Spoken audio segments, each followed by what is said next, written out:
ஆர்சிசியின் வணக்கங்கள். இன்று நாம் 12ஆம் வகுப்பு தமிழ் பாடத்திலிருந்து புத்தகம் முழுவதிலிருந்தும் முக்கிய 50 வினாக்களை பார்க்க போகிறோம். அதற்கு முன் எங்கள் சேனலை இதுவரை சப்ஸ்கிரைப் பண்ணாத நண்பர்கள் சப்ஸ்கிரைப் பண்ணுங்கள். அருகிலுள்ள பெல் சிம்பிளை கிளிக் பண்ணிங்கன்னா உடனுக்குடன் நோட்டிஃபிகேஷன் கிடைக்கும். வாங்க வினாக்களை பார்ப்போம். 1வது வினா, 1983 வெளிவந்த சிற்பி பாலசுப்ரமணியத்தின் முதல் கவிதை தொகுப்பு நிலவுப்பூ. 1983 வெளிவந்த சிற்பி பாலசுப்ரமணியத்தின் முதல் கவிதை தொகுப்பு நிலவுப்பூ. 2வது வினா, இருமுறை சாகித்ய அகாடமி விருது பெற்றவர் யாருன்னா சிற்பி பாலசுப்ரமணியம். இருமுறை சாகித்ய அகாடமி விருது பெற்றவர் சிற்பி பாலசுப்ரமணியம். 3வது வினா, தமிழ் அழகியல் என்ற நூலை எழுதியவர் தி.க. நடராசன். தமிழ் அழகியல் என்ற நூலை எழுதியவர் தி.க. நடராசன். 4வது வினா, தண்டி ஆசிரியரின் காலம் கிபி 12ஆம் நூற்றாண்டு. தண்டி ஆசிரியரின் காலம் கிபி 12ஆம் நூற்றாண்டு. 5வது வினா, ஓங்கலிடையில் வந்து உதிப்பது ஞாயிறு. ஓங்கலிடையில் வந்து உதிப்பது எதுனா ஞாயிறு. 6வது வினா, எட்டயபுரம் மன்னர்களின் பரம்பரை வரலாற்று பற்றி வம்சமணி தீபிகை என்னும் நூலை எழுதியவர் கவிகேசரி சுவாமி தீட்சிதர்.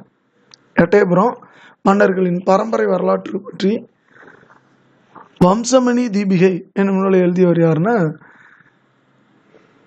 கவிகேசரி சுவாமி தீட்சிதர். 7வது வினா, வ.உ. சிதம்பரனாரின் வாழ்க்கை வரலாற்றை எழுதியவர் பரளிசு நெல்லையப்பர். வ.உ.சியோட வாழ்க்கை வரலாற்றை எழுதியவர் பரளிசு நெல்லையப்பர். 8வது வினா, ஆறுமுக நாவலருக்கு நாவலர் என்ற பட்டத்தை வழங்கிய ஆதீனம் எதுனா திருவாடுதுறை ஆதீனம். ஆறுமுக நாவலருக்கு நாவலர் என்ற பட்டத்தை வழங்கிய ஆதீனம் திருவாடுதுறை ஆதீனம். 9வது வினா, மாமலை போற்றுதும் என்ற மலையை போற்றியவர் இளங்கோவடிகள். மாமலை போற்றுதும் என்ற மலையை போற்றியவர் இளங்கோவடிகள். 10வது வினா, இந்திய வானிலை ஆய்வுத்துறையினர் கடந்த 110 ஆண்டுகளில் மிகவும் வெப்பமான ஆண்டாக அறிவித்த ஆண்டு எதுனா கிபி 2009. கிபி 2009 தான் ரொம்ப வெப்பமான ஆண்டா அறிவிச்சிருக்காங்க. 11வது வினா, கவிஞர் ஐயப்ப மாதவன் பிறந்த ஊர் நாட்டரசன் கோட்டை. கவிஞர் ஐயப்ப மாதவனின் பிறந்த ஊர் நாட்டரசன் கோட்டை. 12வது வினா, பாண்டியன் நெடுஞ்செழியனை பாட்டுடைய தலைவனாக கொண்ட நூல் நெடுநல் வாடை. பாண்டியன் நெடுஞ்செழியனை பாட்டுடை தலைவனாக கொண்ட நூல் நெடுநல் வாடை. 13வது வினா, புனையா ஓவியம் யாருன்னா பாண்டி மாதேவி. புனையா ஓவியம்னு யாரை சொல்றாங்கன்னா பாண்டி மாதேவி. அடுத்த 14வது வினா, கன்னி என்பதன் 3 சொல்லி எண்ணி. கன்னி என்பதன் பொருள் தலையில் சூடும் மாலை. கன்னி என்பதன் பொருள் தலையில் சூடும் மாலை. 15வது வினா, 19ஆம் நூற்றாண்டில் தென்னிந்தியாவில் ஏற்பட்ட மிக கொடிய பஞ்சம் எதுனா தாது வருட பஞ்சம். 1876 1878 வரைக்கும் 19ஆம் நூற்றாண்டில் தென்னிந்தியாவில் ஏற்பட்ட மிக கொடிய பஞ்சம் தாது வருட பஞ்சம். 1876 1878 வரைக்கும் இருந்த பஞ்சம். 16வது வினா, தமிழின் முதல் நாவல் பிரதாப முதலியார் சரித்திரம். அதை இயற்றியவர் யாருன்னா மாயிரம் வேதநாயகம் பிள்ளை. தமிழின் முதல் நாவல் பிரதாப முதலியார் சரித்திரத்தை இயற்றியவர் மாயிரம் வேதநாயகம். 17வது வினா, குடும்பம் என்னும் சொல் முதலில் காணப்படும் இலக்கியம் திருக்குறள். குடும்பம் என்னும் சொல் முதலில் காணப்படும் இலக்கியம் எதுனா திருக்குறள். 18வது வினா, என் மகள் ஒருத்தியும் பிறல் மகன் ஒருவனும் என்னும் பாடல் வரி இடம்பெற்றுள்ள நூல் கலித்தொகை. என் மகள் ஒருத்தியும் பிறல் மகன் ஒருவனும் என்னும் பாடல் வரி இடம்பெற்றுள்ள நூல் கலித்தொகை. 19வது மனையுரை மகளிருக்கு ஆடவர் உயிரே என கூறும் நூல் குறுந்தொகை. மனையுரை மகளிருக்கு ஆடவர் உயிரே என கூறும் நூல் குறுந்தொகை. 20வது மனித இருப்பில் ஒவ்வொரு காலையும் புதுவர். மனித இருப்பில் ஒவ்வொரு காலையும் புதுவர். 21வது ஜலாலுதீன் ரூமி எந்த நாட்டை சேர்ந்தவர்னா ஆப்கானிஸ்தான் நாட்டை சேர்ந்தவர். ஜலாலுதீன் ரூமி ஆப்கானிஸ்தான் நாட்டை சேர்ந்தவர். 22வது கம்பராமாயணத்திற்கு கம்பர் சூட்டிய பெயர் ராமகாதை. கம்பராமாயணத்திற்கு கம்பர் சூட்டிய பெயர் ராமகாதை. 23வது எதிரியின் தம்பி என குறிப்பிடப்படுபவன் வீடனன். எதிரியின் தம்பி என குறிப்பிடப்படுபவன் வீடனன். 24வது ஜடாயு உயிர் நீத்த படலம் இடம்பெறும் காண்டம் ஆரணிய காண்டம். ஜடாயு உயிர் நீத்த படலம் இடம்பெறும் காண்டம் ஆரணிய காண்டம். அடுத்து 25வது மக்கள் இலக்கியமாக போற்றப்படும் காப்பியம் கம்பராமாயணம். மக்கள் இலக்கியமாக போற்றப்படும் காப்பியம் கம்பராமாயணம். வேடுவர் தலைவன் யாருன்னா குகன். வேடுவர் தலைவன் யாருன்னா குகன். அடுத்து பூமணியின் இயற்பெயர் பூ மாணிக்க வாசகர்.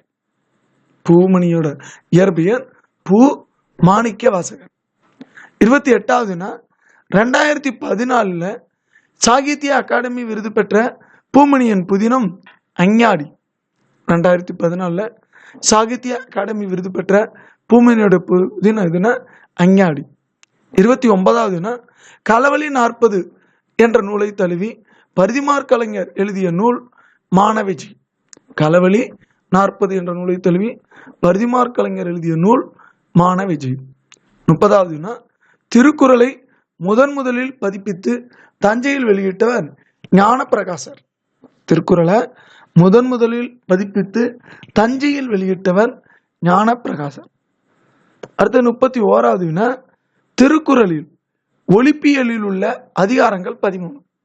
திருக்குறள்ல ஒலிப்பியல்ங்கிற அதிகாரத்தில் உள்ளது 13 அதிகாரங்கள்.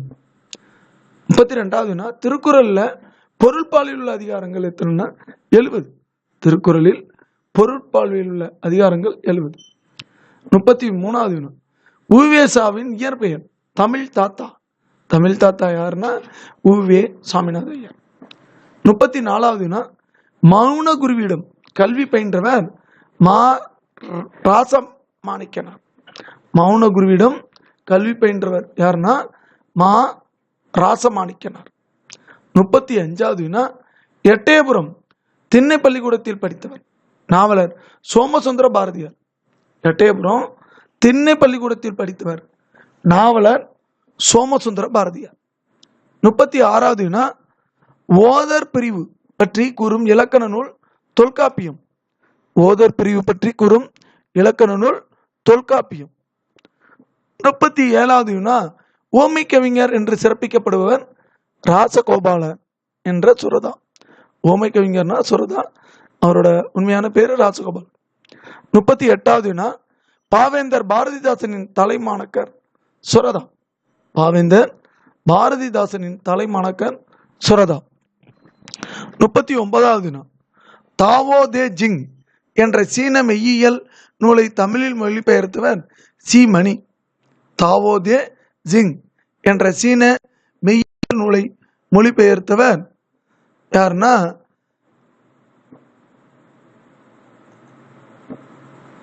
சீமணி.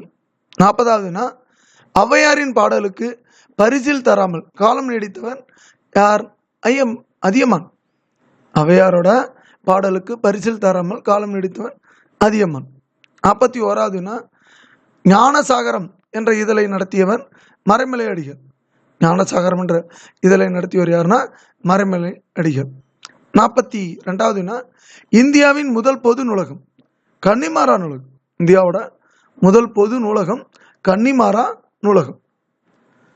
43வது சென்னையின் பொற்காலம் யாருடைய ஆட்சி காலம்னா தாமஸ் பீட்டோட ஆட்சி காலம். சென்னையின் பொற்காலம் தாமஸ் பிட்டோட அச்சுகளும். 44வது வினா மனுமுறை கண்ட வாசகம், ஜீவகாருண்ய ஒழுக்கம் ஆகிய உரைநடை நூல்களை எழுதியவர் யார்? ராமலிங்க அடிகளார். மனுமுறை கண்ட வாசகம், ஜீவகாருண்ய ஒழுக்கம் ஆகிய உரைநடை நூல்களை எழுதியவன் ராமலிங்க அடிகள். 45வது வினா 12 திருமுறைகளை தொகுத்தவர் நம்பியாண்டார் நம்பி. 12 திருமுறைகளை தொகுத்தவர் நம்பியாண்டார் நம்பி. 46வது வினா அகநானூற்றில் மணிமேடை பவளம் எத்தனை பாடல்களை கொண்டதுன்னா 180 பாடல்களை கொண்டது. அகநானூற்றில் மணிமேடை பவளம் 180 பாடல்களை கொண்டது. 47வது வினா தமிழரின் கலை, நாகரிகம், பண்பாடு முதலானவற்றை உள்ளடக்கிய கருவூலமாக திகழ்வது சிலப்பதிகாரம். தமிழரின் கலை, நாகரிகம், பண்பாடு முதலானவற்றை உள்ளடக்கிய கருவூலமாக திகழ்வது சிலப்பதிகாரம். அடுத்த 48வது வைமு கோதை நாயகி அம்மாளின் முதல் நாடக நூல் இந்திர மோகனா. வைமு கோதை நாயகியோட முதல் நாடக நூல் இது. நாக நூல்னு இருக்கு, இது நாடக நூலுங்க. இந்திரா மோகனம். 49வது பண்டைய தமிழகத்தின் அரசியல் சமூக வாழ்க்கை வரலாற்றை விளக்கும் கருத்து கருவூலமாக திகழ்வது புறநானூறு. பண்டைய தமிழகத்தின் அரசியல் சமூக வாழ்க்கை வரலாற்றை விளக்கும் கருத்து கருவூலமாக திகழ்வது புறநானூறு. 50வது தொன்மத்தை வெளிப்படுத்தும் முதன்மையான கருவி கவிதை. தொன்மத்தை வெளிப்படுத்தும் முதன்மையான கருவி கவிதை. நண்பர்களே, நாம் இன்று 12ஆம் வகுப்பு தமிழ் பாடத்தில் புத்தகம் முழுவதும் வரி வரியாய் வினாக்களை உங்களுக்காக வழங்கியுள்ளோம். நன்றி, வணக்கம். நாளை மற்றொரு வீடியோடன் உங்களை சந்திக்கிறோம்.